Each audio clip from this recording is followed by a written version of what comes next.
కాకతీయ సామ్రాజ్యం అస్తమించిన తరువాత ఉత్సాహవంతులైన కొందరు నాయకులు ఒక సామ్రాజ్యాన్ని స్థాపించారు. అదే విజయనగర సామ్రాజ్యం లేదా కర్ణాటక సామ్రాజ్యంగా వెలుగొందింది. విజయనగరం అనగా విజయాల నగరం అని అర్థం. ఈ సామ్రాజ్యాన్ని తుంగభద్రా నదీ తీరాన కర్ణాటక ప్రాంతంలో నిర్మించారు.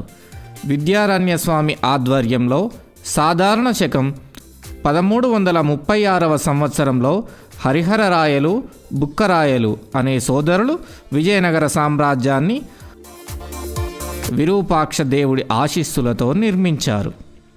సుమారు 250 సంవత్సరాలు ఈ సామ్రాజ్యం వర్ధిల్లింది. కానీ ఒకే కుటుంబం పాలనలో కాదు. హరిహర, బుక్కరాయల తర్వాత వరుసగా సంగమ, సాలువ, తులువ, ఆరవీటి వంశాలు ఒకరి తర్వాత ఒకరు పరిపాలించారు. అందులో కొందరు చక్రవర్తులు కన్నడ భాషకు ప్రాధాన్యతనిచ్చారు, మరికొందరు తెలుగు భాషకు ప్రాధాన్యం ఇచ్చారు. వీరిలో ముఖ్యుడైనటువంటి శ్రీకృష్ణదేవరాయలు తెలుగు భాషకు అధిక ప్రాధాన్యతనిచ్చి స్వయంగా ఆముక్తమాల్యద అనే అటువంటి కావ్యాన్ని కూడా రచించాడు. తను దేశ భాషలందు తెలుగు లెస్స అనే వాక్యాన్ని కూడా రచించాడు. ఇదే సమయంలో తుంగభద్రా నదికి ఉత్తరంగా కొన్ని ప్రాంతీయ రాజ్యాలు వెలిశాయి. వాటిలో ముఖ్యమైనది బహుమనీ సామ్రాజ్యం. కానీ కాలక్రమంలో అది చిన్న చిన్న రాజ్యాలుగా విడిపోయింది. వీటిలో బీజాపూర్, గోల్కొండ పెద్ద రాజ్యాలుగా అవతరించాయి.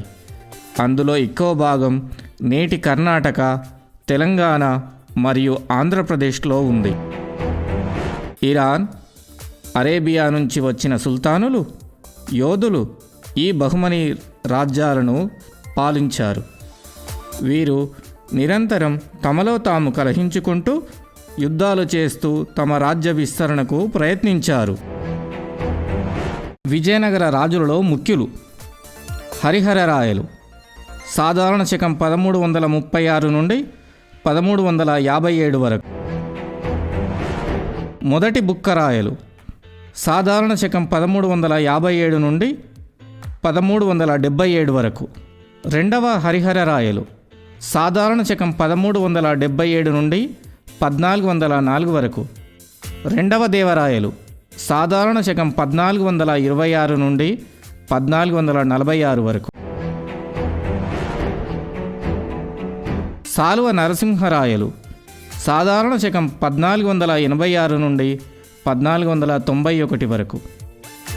శ్రీకృష్ణదేవరాయలు సాధారణ శకం 1509 నుండి 1529 వరకు.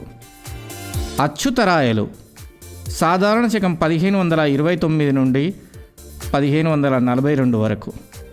అళియ రామరాయలు సాధారణ శకం 1543 నుండి 1565 వరకు.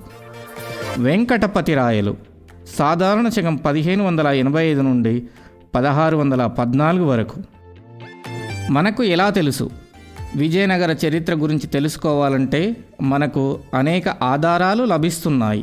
సమకాలీన గ్రంథాలు, రాతపత్రులు, శాసనాలు,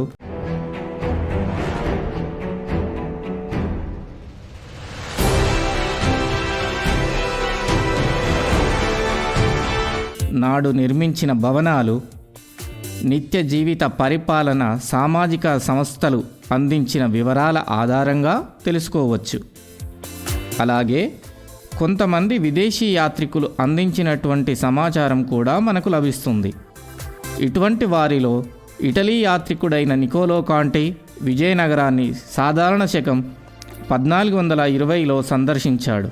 అబ్దుర్ రజాక్ అనే పర్షియన్ వర్తకుడు సాధారణ శకం 1443లో, పోర్చుగీసు యాత్రికుడైన డొమింగో ఫేజ్ సాధారణ శకం 1520లో, న్యూనిజ్ సాధారణ శకం 1537లో విజయనగర సామ్రాజ్యాన్ని సందర్శించి రాసిన రచనల ద్వారా విజయనగర చరిత్రకు సంబంధించినటువంటి విలువైన సమాచారం మనకు తెలుస్తుంది.